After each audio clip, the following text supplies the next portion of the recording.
Brasil continua grande, o Brasil profundo continua ainda na sua grandeza, no imaginário do nosso povo. Eu acho que existe uma bolha de classe média, uma bolha acadêmica, uma bolha midiática, cosmopolita, alienada, que desenvolveu um profundo desamor pelo Brasil. Mas isso também não é uma coisa nova. No ano 2000, nos 500 anos do Brasil, enquanto se movia uma campanha para descaracterizar essa construção, eu vi um livro aqui de uma filósofa de São Paulo, respeitada nesses circuitos da esquerda, do movimento progressista, que era uma professora conceituada na USP, e ela escreveu um livro sobre os 500 anos. E a última frase do livro, a conclusão, é exatamente com essa expressão: não valeu a pena, ou coisa parecida. Ou seja, era a expressão de que nós somos um fracasso civilizatório, uma experiência de renegados. Isso é a expressão intelectual dessa filósofa, que faz a cabeça do Partido dos Trabalhadores, por exemplo. É a mais conceituada intelectual vinculada a esse partido. Mas, aqui em São Paulo, Teixeira Mendes referiu-se de fato, São Paulo, na sua história, não tem nada a ver com essa crônica. São Paulo é a terra dos bandeirantes, dos indígenas.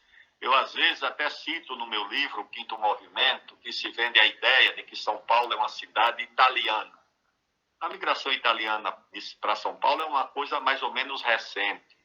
A história de São Paulo tem 500 anos. São Paulo foi fundada em 1554 pelos jesuítas, com um colégio aqui construído numa aliança com o chefe indígena, o cacique de Ibiriçá. Essa é a origem de São Paulo. E quando você olha para São Paulo, tudo bem, São Paulo é uma cidade italiana. O Morumbi é um bairro italiano. O Pacaembu, o Anhangabaú, o Tietê, o Itaquera, Guaianazes, Itaim, Tamanduateí, Ibirapuera.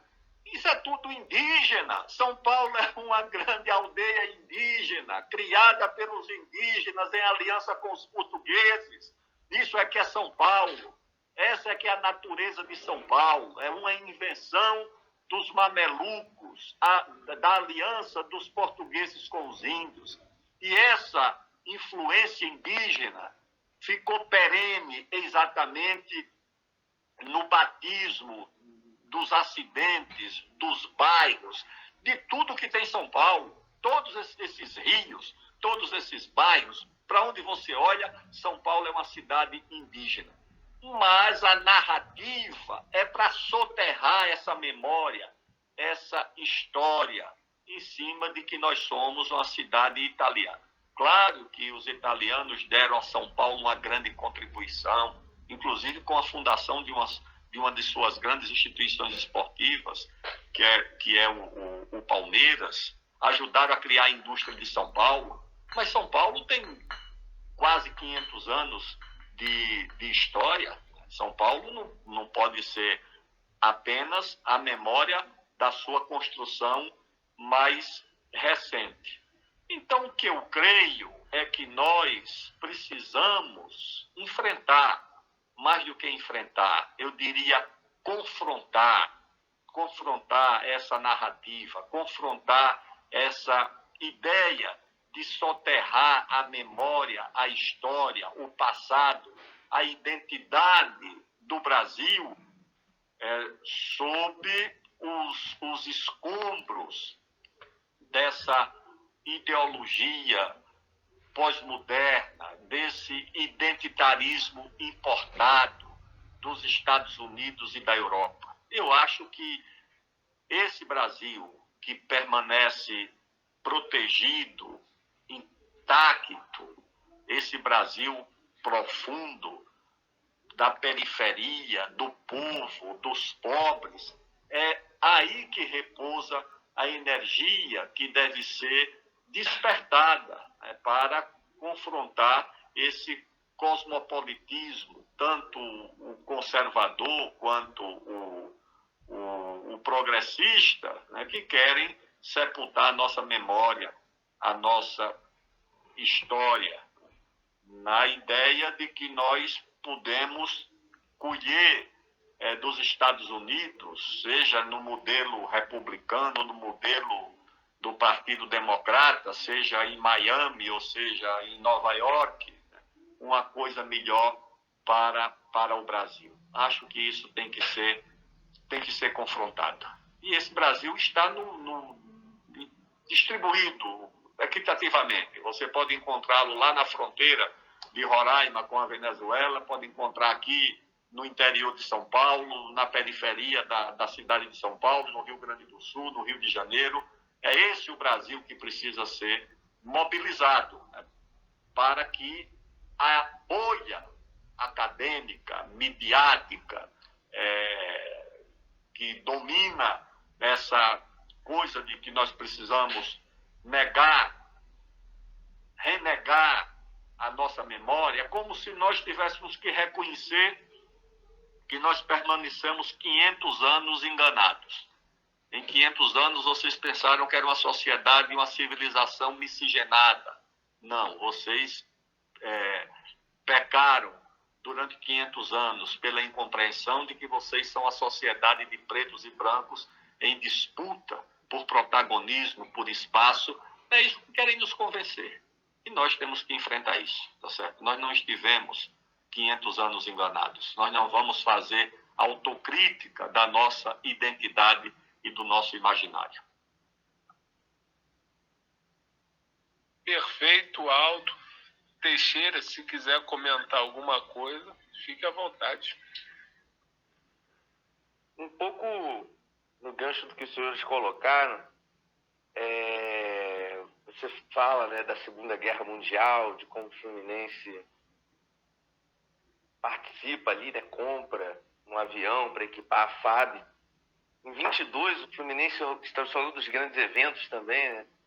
Em 22, o Fluminense organiza o centenário da independência do Brasil, de novo a atual Copa América, e os Jogos Olímpicos da América Latina, né? Precursor do PAN, que São Paulo organiza de forma extraordinária em 63, o Rio também em 2007, esse eu vivi intensamente.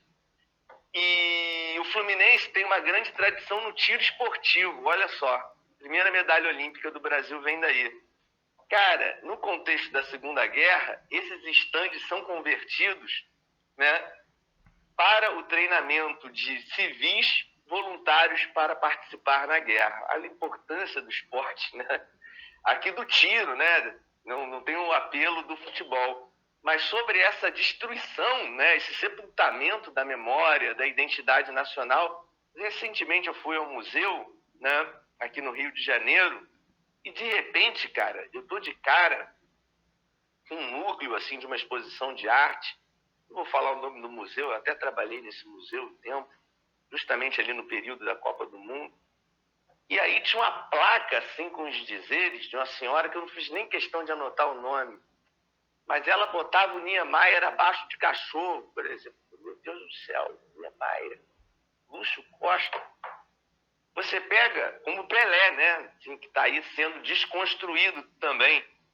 Meu amigo, quando eu olho, se você acabar com o Santos Dumont, com o Juliano Moreira, com o Niemeyer, com o Pelé, se o Niemeyer não presta, eu olho para aquilo e falo, eu sou o quê? Eu me senti vontade de me jogar do prédio, porque se o gênio não presta, eu sou o quê? Assim, a minha motivação existencial enquanto ser humano comum reside justamente em olhar assim, nossa, eu tenho Santos Dumont, graças a Deus, sabe? Eu tenho o Juliano Moreira, eu tenho o Machado de Assis, eu tenho o Darcy Ribeiro, eu tenho gênios ali, né? O Pelé, enfim, né? O Luiz Gama, né? O Getúlio Vargas. Se esse pessoal acabar, se assim, chegar à conclusão, olha, tudo isso foi um equívoco civilizatório. Meu amigo, desculpa, você dizimou a alma do povo. Acabou. Então, isso é um suicídio civilizatório, né? E eu concordo plenamente com os senhores de que isso tem que ser combatido de todas as formas, né? E principalmente aqui no plano das ideias. Nosso Santos Dumont, que era torcedor do Fluminense. Árbitro de partidas de tênis. Era. Mais do que torcedor do Fluminense, também era presença certa na sede do Fluminense, pertencia ao círculo de convivência tricolor. O Fluminense tem grandes torcedores, né, na sua história. Guilherme Guinle, que foi presidente do Fluminense, foi um dos maiores empresários que o Brasil já teve, um empresário nacionalista, um modelo de empresário que o Brasil precisa, porque o Brasil não precisa de luta de classes, o Brasil precisa de cooperação de classes, né, em proveito do país, em benefício de todos.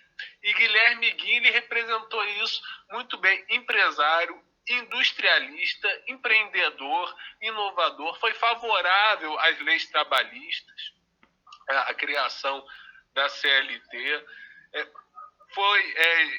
explorou petróleo na Bahia sob os auspícios do Conselho Nacional do Petróleo, do Getúlio, foi uma das lideranças empresariais que apoiaram a nacionalização dos minérios no governo Vargas, a aplicação do Código de Minas, que expulsou o Percival Farquhar, o espoliador estrangeiro Percival Farquhar do país, e criou a Vale do Rio Doce para o país se desenvolver com os recursos do seu solo. Guilherme Guinle estava à frente disso. Guilherme Guinle esteve à frente da criação da CSN para esse minério brasileiro se transformar em aço brasileiro para a nossa indústria. Administrava o Porto de Santos. Entre vários e vários outros empreendimentos que Guilherme Guinle esteve. Guilherme Guinle que foi presidente do Fluminense, o irmão dele, o Arnaldo Guinle, que era presidente do Fluminense, foi presidente do Fluminense durante grande parte da era Vargas, foi um dos grandes responsáveis por promover a cultura brasileira, não só o Heitor Villa-Lobos, que o Teixeira já falou, o Heitor Villa-Lobos, que frequentemente apresentava concertos no estádio do Fluminense, inclusive concertos oficiais. Existe o registro que o Lira Neto faz na biografia do Getúlio Vargas de uma solenidade em que estavam presentes no campo do Fluminense os estudantes das escolas públicas entoando músicas patrióticas sob a regência de Villa-Lobos. Isso tudo era mediado pelos Guinle e por essa parceria entre os Guinle e Getúlio Vargas, né? A inauguração do Cristo Redentor também, o Cristo Redentor, que é o símbolo máximo da brasilidade,